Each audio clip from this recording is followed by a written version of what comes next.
Comentario del día lunes. El dragón de Apocalipsis.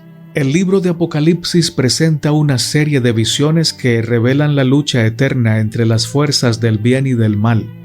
En Apocalipsis 12, 7 al 9, se describe la guerra en el cielo, en la que Miguel y sus ángeles luchan contra el dragón, identificado como Satanás, el cual es expulsado del cielo. Apocalipsis 13, 1 al 8 expone cómo en la tierra el diablo otorga poder a una bestia con autoridad política y religiosa para usurpar el culto que solo debe ser dedicado a Dios. El texto también enfatiza que este poder maligno es temporal, pues en Apocalipsis 12:12 se anuncia que a los habitantes de la tierra y el mar les espera la ira del diablo, pues sabe que le queda poco tiempo. El tiempo de Dios no tiene fin. El tiempo de los que temen al Señor tampoco tiene fin. Por eso se dice en la palabra que los que hacen la voluntad de Dios permanecen para siempre. Pero Satanás no hace la voluntad de Dios y a él le queda poco tiempo. Finalmente, en Apocalipsis 21:4 se revela la promesa gloriosa de Dios. En el fin, Él enjugará toda lágrima y no habrá más muerte, no habrá llanto, ni clamor, ni dolor. Este contexto muestra un conflicto cósmico que se extiende a través de los reinos espirituales y terrenales, y nos asegura que, pese a la aparente dominación del mal, la victoria final de Dios es inminente.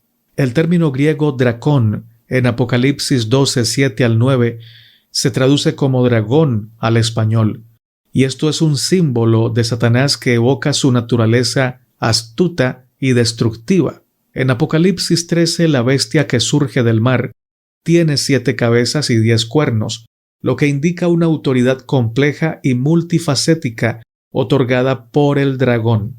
La expresión diademas en los cuernos sugiere un poder otorgado temporalmente, mientras que la referencia a la bestia herida de muerte, pero que luego ha sido sanada, remarca la naturaleza ilusoria y transitoria del mal. Además, Apocalipsis 12:12 advierte que el diablo sabe que le queda poco tiempo, lo que introduce límites temporales en su reinado. Finalmente, Apocalipsis 21:4, con la promesa de que Dios enjugará todas las lágrimas, representa la culminación del plan divino, en el que la victoria final del bien sobre el mal será manifiesta, se hará realidad, disipando la oscuridad que hoy experimentamos. De manera que estos pasajes demuestran que el conflicto cósmico no es una mera lucha de poder, porque si fuera una lucha de poder, Dios, con un solo chasquido o con tan solo pensarlo, destruiría a todos los malvados. Pero esto es más una confrontación acerca del carácter de Dios versus las mentiras del diablo.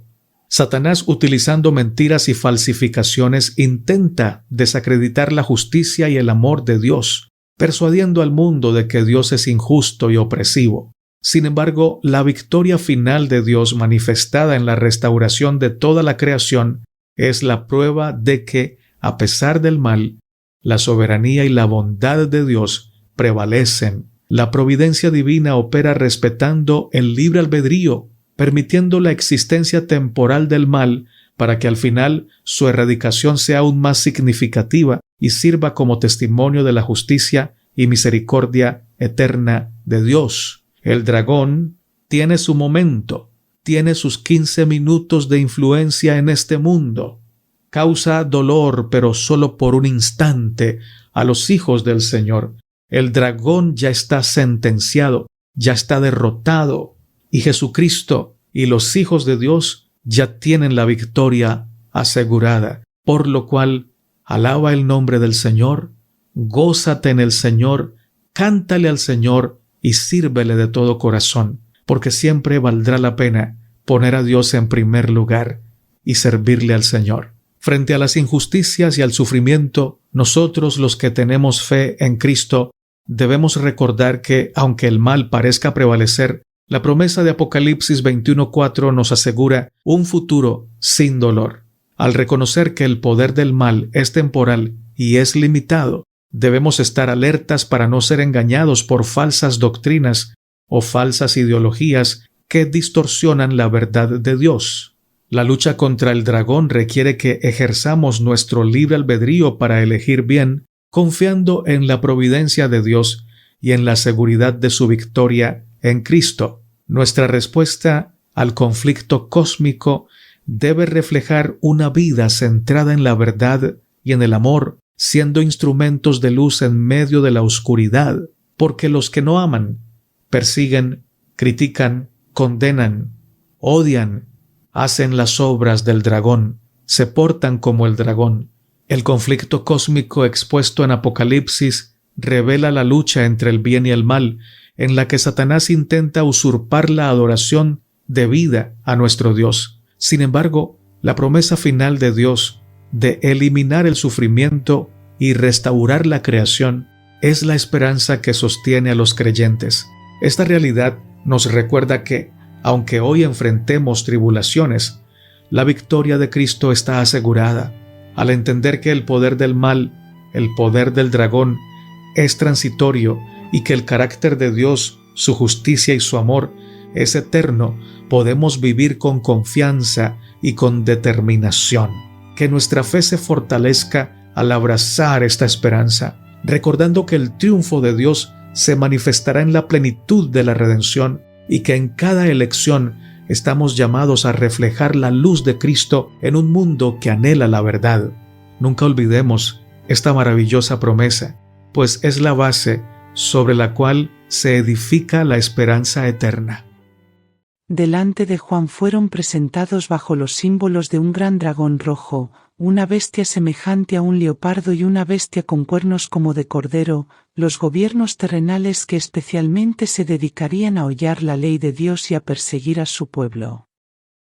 La guerra sigue adelante hasta la terminación del tiempo. El pueblo de Dios, simbolizado por una mujer pura y sus hijos, fueron presentados como una ínfima minoría. En los últimos días solo existirá un remanente. De los que lo forman, Juan habla como de aquellos que guardan los mandamientos de Dios y tienen el testimonio de Jesucristo. Satanás y la hueste de sus aliados han sido enemigos declarados de Dios en nuestro mundo y han luchado continuamente contra la causa de la verdad y la justicia. Satanás ha seguido presentando a los hombres, como lo presentara a los ángeles, su falsa imagen de Cristo y de Dios, y ha conquistado al mundo para su lado. Aún las iglesias que pretenden ser cristianas se han puesto al lado del primer gran apóstata. Comentarios de Elena de White, en Comentario Bíblico Adventista del Séptimo Día, tomo 7, página 983 y 984. Corremos constantemente el peligro de creer que nos bastamos a nosotros mismos, de confiar en nuestra propia sabiduría y no hacer de Dios nuestra fortaleza. Nada perturba tanto a Satanás como nuestro conocimiento de sus designios. Si sentimos nuestro peligro, sentiremos nuestra necesidad de orar, como la sintió Nehemías, y como él obtendremos esa sólida defensa que nos dará seguridad en el peligro. Si somos negligentes e indiferentes, seremos ciertamente vencidos por los designios de Satanás. Debemos ser vigilantes. Aunque, como Nehemías, recurramos a la oración, llevando todas nuestras perplejidades y cargas a Dios, no debemos creer que no tenemos nada que hacer. Debemos velar y orar. Debemos vigilar la obra de nuestros adversarios, no sea que ellos obtengan ventaja al engañar a las almas. Debemos, en la sabiduría de Cristo, hacer esfuerzos para derrotar sus propósitos, aunque sin permitirles que nos distraigan de nuestra gran obra. La verdad es más fuerte que el error. La justicia prevalecerá sobre el mal. Testimonios para la Iglesia, tomo 3, página 627. El Señor está mirando con piedad, con compasión y con tierno anhelo a sus hijos tentados y probados. Se permitirá por un tiempo que los opresores triunfen sobre los que conocen los santos mandamientos de Dios. A todos se les da la misma oportunidad que se le concedió al primer gran rebelde para demostrar el espíritu que los mueve a la acción. Es el propósito de Dios que cada uno sea probado, para ver si será leal o desleal a las leyes que gobiernan el reino de Dios. En estos últimos Dios le permitirá a Satanás que revele su carácter como mentiroso, acusador y homicida.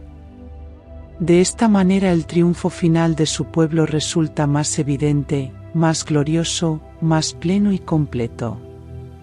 El pueblo de Dios debe estar bien despierto, no confiando en su propia sabiduría, sino totalmente en la sabiduría de su líder.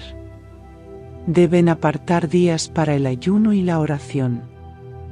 Mensajes selectos, tomo 3, página 473 y 474.